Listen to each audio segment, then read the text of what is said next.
Europe's 30 Years' War, how a religious spark burned a continent. Imagine waking up to find that your town has switched rulers, religion, and laws again. The soldiers quartered in your home eat your food, spread disease, and may burn the place down before leaving.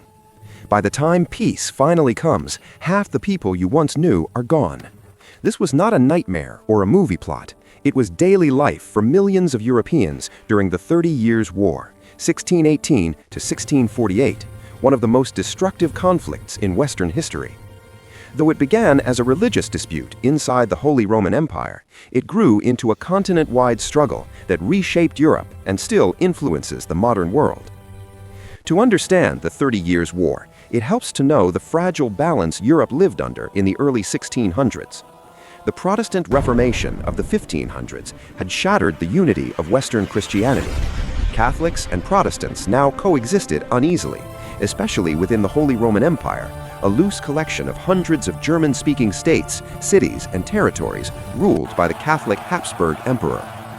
The Peace of Augsburg, 1555, had tried to settle religious tensions by allowing each ruler to choose Catholicism or Lutheranism for their state. But the agreement ignored newer Protestant groups like Calvinists and failed to resolve deeper political rivalries.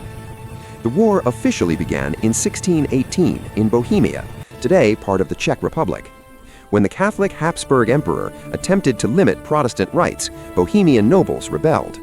In a dramatic act known as the Defenestration of Prague, they threw two imperial officials out of a castle window.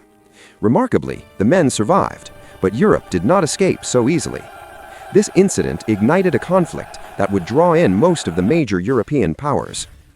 Historians often divide the 30 Years' War into four phases: the Bohemian, Danish, Swedish, and French phases.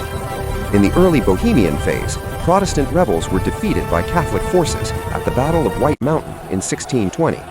The Habsburgs reasserted control, suppressed Protestantism, and confiscated lands, forcing many families into exile. What might have remained a local conflict instead spread as outside powers intervened. In the 1620s, Denmark entered the war. King Christian IV, a Lutheran ruler, hoped to support Protestants and expand Danish influence in northern Germany. However, Catholic generals like Albrecht von Wallenstein and Count Tilly crushed Danish forces. Denmark was pushed out of the war, and Catholic power reached its peak. Protestantism in Germany seemed close to collapse. That changed in 1630 when Sweden entered the conflict under King Gustavus Adolphus. A brilliant military commander, Gustavus modernized warfare with disciplined infantry, mobile artillery, and flexible tactics.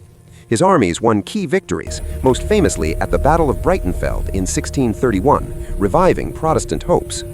Although Gustavus was killed in battle in 1632, Sweden remained a major force and ensured that the war. The most surprising phase began in 1635, when Catholic France joined the war, not on the Catholic side, but against the Catholic Habsburgs. Under the guidance of Cardinal Richelieu, France prioritized national interest over religion. This marked a crucial turning point. The 30 Years' War became less about faith and more about power politics. France feared being surrounded by Habsburg territories and used the war to weaken its rivals. For many Americans, this shift may feel familiar. It resembles modern geopolitics, where ideology often gives way to strategic interests. While kings and generals pursued power, ordinary people paid the highest price. Much of the fighting occurred in German lands, which were devastated repeatedly by marching armies. Soldiers lived off the land, looting villages, destroying crops, and spreading famine and disease. Some regions lost 20 to 40% of their population. In the worst-hit areas, losses were even higher. Entire towns disappeared from maps. For civilians, survival often mattered more than victory. After 3 decades of exhaustion and destruction, peace negotiations finally began.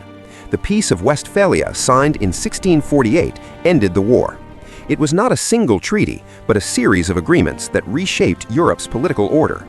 The treaties confirmed the right of rulers to choose their state's religion, now including Calvinism, and strengthened the independence of many German states. The power of the Holy Roman Emperor was permanently weakened, while France and Sweden emerged stronger. The Peace of Westphalia is especially important for American audiences because it helped establish the foundations of the modern international system. It reinforced the idea of state sovereignty, that each state has authority over its territory without outside interference. This principle remains central to international relations today and is reflected in institutions like the United Nations. In this sense, the 30 Years' War helped define how nations interact in the modern world. In the end, the 30 Years' War was a tragedy born from fear, faith, and ambition. It showed how religious intolerance and unchecked power struggles could devastate entire societies. Yet, it also forced Europe to rethink how it managed conflict, paving the way for a more secular and state-centered political order. When Americans study this war, they're not just learning about distant battles and long-dead kings.